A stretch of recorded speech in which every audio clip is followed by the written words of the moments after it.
62 triple IT में विद्यार्थियों का विरोध अभी जारी है। उनका कहना है कि हमारी मांगे पूर्ण होने तक पीछे हटने का सवाल नहीं उठता। विद्यार्थियों के आंदोलन का असर अब राज्य के मंत्रियों पर भी पड़ने लगा है। विविध क्षेत्रों के दौरे पर चल रहे मंत्रियों को विरोध का सामना करना पड़ रहा है। 62 ट्रिपल आईटी विद्यार्थियों के आंदोलन के चलते तेलंगाना राज्य के मंत्रियों को लगातार विरोध का सामना करना पड़ रहा है। ताज़ा तौर पर निजामाबाद जिले का दौरा कर रहे राज्य के मंत्री हरीश राव को भी इस विरोध का सामना करना पड़ा। सरकारी अस्पतालों के विकास कार्यों को आरंभ करने के लिए यहां पहुंचे हरीश राव के कार को विद्यार्थी संघ ने रोकने का प्रयास करते हुए अपनी मांगों के नारे लगाए। इस मौके पर विद्यार्थी संघों ने मंत्री से उनकी प्रतिक्रिया देने की मांग भी की। मंत्री के कार को रोके विद्यार्थियों को पुलिस ने गिरफ्तार कर पुलिस थाने पहुंचा दिया। वहीं दूसरी ओर विकाराबाद जिले के परगी के दौरे पर निकली राज्य के शिक्षा मंत्री सबिता इंद्रा रेड्डी को भी 62 ट्रिपल आईटी विद्यार्थियों के विरोध का सामना करना पड़ा। यहां बाहर पेट चौराहे पर मंत्री को कार को विद्यार्थियों संघों ने रोकने का प्रयास किया। यहाँ पर भी पुलिस आंदोलनकारियों को हिरासत में लेकर उन्हें पुलिस थाने भेज दिया। इस मौके पर विद्यार्थी संघ ने मांग की कि शिक्षा मंत्री 62 ट्रिपल आईटी विद्यार्थियों की समस्या के संबंध में अपनी प्रतिक्रिया दे। मंत्री सबिता इंद्रा रेड्डी को परगी मार्केट यार्ड समेत पलमूरू रंगारेड्डी जिले में भी विरोधी का सामना करना पड़ा। यहाँ लोगों ने मंत्री को आड़े हाथ लेते हुए कहा कि नाम के लिए मिशन भगीरथ है, लेकिन यहाँ पानी नाम मात्र को नहीं आ रहा है। इसी प्रकार और कई विकास कार्यों के लिए परगी पहुंची सबिता इंद्रा रेड्डी को हर स्थान पर विरोध का सामना करना पड़ा। इसी प्रकार परसों मंत्री हरीश राव को, कल विधायक महेश रेड्डी को और आज ताज़ा तौर पर सबिता इंद्रा रेड्डी को राज्य में ही अब विरोध का सामना करना पड़ रहा है। कुक्कटपल्ली श्री चिंताराम मंदिर का विधायक माधवराव कृष्णाराम, एमएलसी नवीन कुमार तथा शंभुपुर राजू ने माता के दर्शन किए। श्री चित्तारम्मा मंदिर में नवनिर्मित रसोई घर फंक्शन हॉल का अधिकारियों ने निर्माण करवाया। इस कार्यक्रम में विधायक माधवराव कृष्णाराव, एमएलसी नवीन, शंभुपुर राजू उपस्थित हुए। इस अवसर पर मंदिर के अधिकारियों ने रसोई घर फंक्शन हॉल निर्मित करने के लिए आर्थिक मदद किए दाताओं के प्रति आभार प्रकट किए। केंद्र सरकार द्वारा सेना में भर्ती के लिए आरंभ की गई अग्निपथ योजना का विरोध करते हुए दिल्ली के जंतर मंतर के पास कांग्रेस के नेताओं ने सत्याग्रह आरंभ किया। इस अवसर पर प्रदेश कांग्रेस कमेटी के पूर्व अध्यक्ष उत्तम कुमार ने कहा कि अग्निपथ योजना से देश को खतरा है। कांग्रेसी नेताओं ने कहा कि रक्षा विभाग में ठेका पद्धति से काम करने की योजना काम नहीं आती। उन्होंने कहा कि अग्निपथ योजना के द्वारा 5 लाख करोड़ रुपयों के पेंशन को बेचने के लिए केंद्र सरकार यह विचार बना रखी है, कहकर उत्तम कुमार ने केंद्र सरकार की आलोचना की। इसी मौके पर उत्तम कुमार ने कहा कि इस योजना से रक्षा विभाग में 15% भर्तियां रुक जाएंगी। उन्होंने यह भी बताया कि अग्निपथ द्वारा सेना में भर्ती हुए युवाओं को 4 वर्षों के बाद उन युवाओं की परिस्थिति क्या है, यह बात कहते हुए उन्होंने केंद्र सरकार को आड़े हाथों लिया। Undoubtedly ill-conceived and poorly planned, the Agnipath scheme lowers the morale of the armed forces, and the way it has been conceived, the armed forces are not going to be as well prepared on both the fronts as they should be. All of a sudden, the Defence Ministry has announced the Agnipath scheme. The Agnipath scheme envisages only 6 months training and a total of 3.5 years service. I have spoken to a number of veterans and number of serving officers. All of them are unanimous. This scheme may save the government a few crores in pension bill, but does not do well for the country's security. Today, when the country is facing a war-like situation on both our fronts, possibly for the first time after independence, both Telangana राज्य में रोजगार भर्तियों की जातर अभी जारी है। ताज़ा रूप में टीएसएनपीडीसीएल ने बेरोजगारों के लिए खुशखबरी दी है। टीएसएनपीडीसीएल परिधि में रिक्त पड़े पदों की भर्ती हेतु अधिसूचना जारी की है। विज्ञप्ति में बताया गया है कि सहायक अभियंता विभाग में रिक्त पड़े पदों की भर्तियां की जाएगी। इसी सूचना में बताया गया है कि कुल 82 रिक्त स्थानों की भर्ती के लिए यह अधिसूचना जारी की गई है। इन रोजगारों से संबंधित आवेदन करने की प्रक्रिया इस माह की 27 तारीख से आरंभ होगी। उम्मीदवारों को ऑनलाइन पद्धति से आवेदन करना पड़ेगा। ऑनलाइन आवेदन करने के लिए विद्युत विभाग के अधिकृत वेबसाइट पर आवेदन किया जा सकता है। विद्युत विभाग की अधिसूचना के अनुसार उम्मीदवार 11 जुलाई तक आवेदन कर सकते हैं। योग्य एवं दिलचस्पी रखने वाले उम्मीदवार इन तिथियों के भीतर ऑनलाइन द्वारा आवेदन करने का विद्युत विभाग के अधिकारियों ने आग्रह किया है। इस अवधि में आवेदन किए उम्मीदवारों को 14 अगस्त के बाद लिखित परीक्षा आयोजित की जाएगी। यह लिखित परीक्षा प्रातः 10:30 बजे से 12:30 तक आयोजित की जाएगी।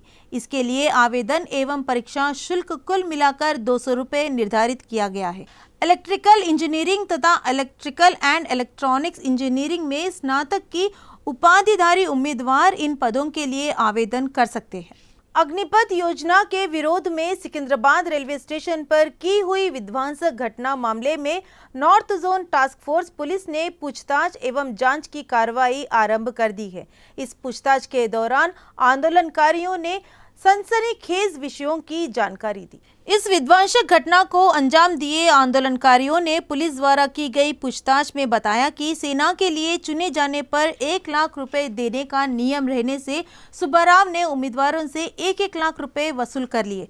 इसी जानकारी के आधार पर सुब्बाराव पर पुलिस मामला दर्ज कर जांच कार्रवाई आरंभ कर दी है।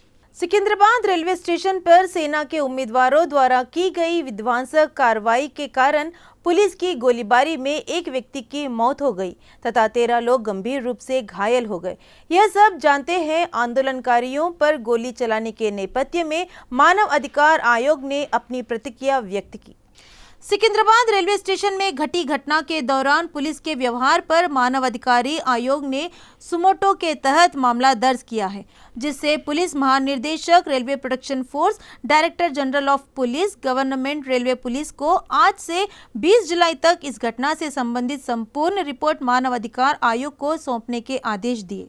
विवाह संबंधित हेतु गांव जाकर वापस लौटने तक घर में लूटपाट मचने की घटना रंगारेड्डी जिले के राजेंद्र नगर पुलिस थाना परिधि अंतर्गत एक मकान में घटी, जिससे इस मकान के पीड़ितों ने पुलिस को जानकारी देकर मामला दर्ज कराया।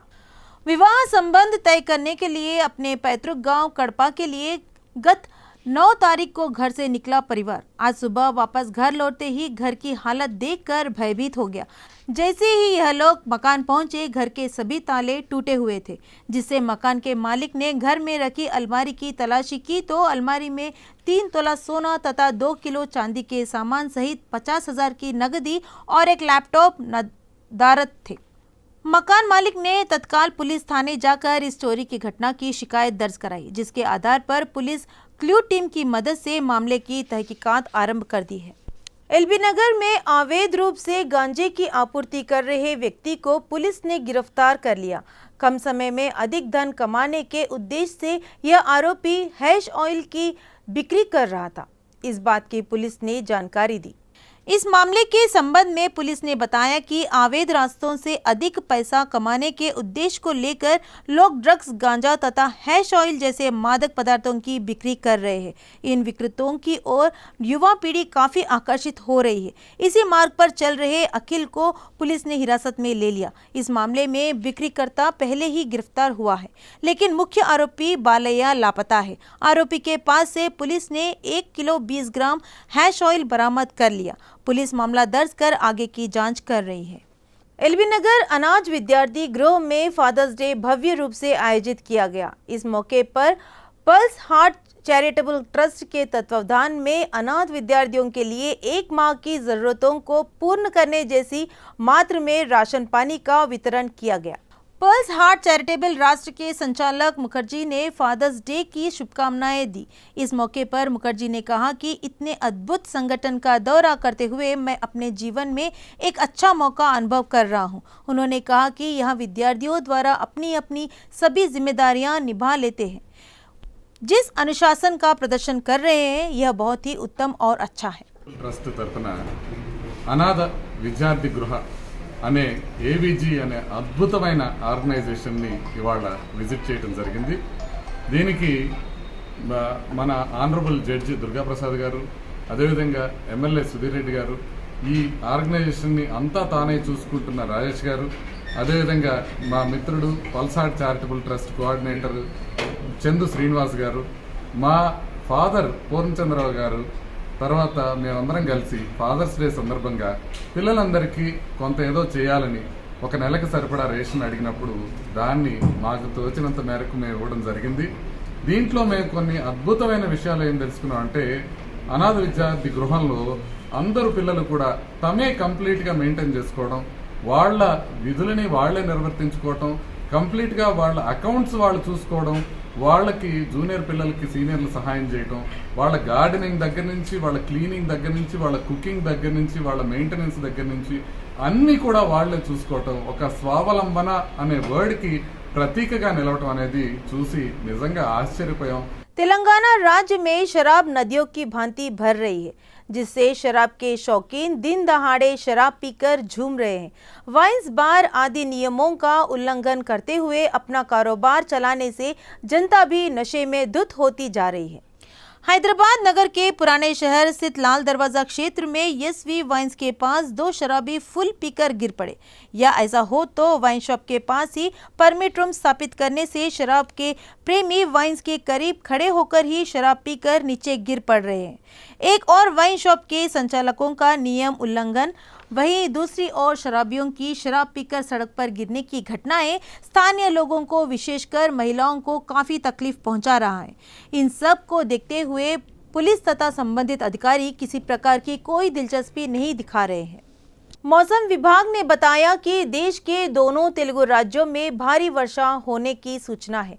इन्हें सूचनाओं के मद्देनजर दोनों तेलुगु राज्यों के लिए येलो अलर्ट जारी किया गया। इस बात के अधिकारियों ने जानकारी दी। मौसम विभाग के अनुसार आंध्र प्रदेश तथा तेलंगाना राज्य में मानसून के बादल सभी क्षेत्रों में फैल जाने के मद्देनजर भारी बारिश होने की संभावनाएं हैं। इस बात की जानकारी मिली है। मौसम विभाग के अधिकारियों ने बताया कि मानसून के बादलों के प्रभाव से आंध्र प्रदेश तेलंगाना राज्यों के कई जिलों में बारिश होने की संभावनाएं हैं। दक्षिण तटीय उड़ीसा, उसके आसपास के इलाकों में 3.1 किलोमीटर की ऊंचाई पर स्थित ऊपरी तल आवर्तन कमजोर पड़ गया है।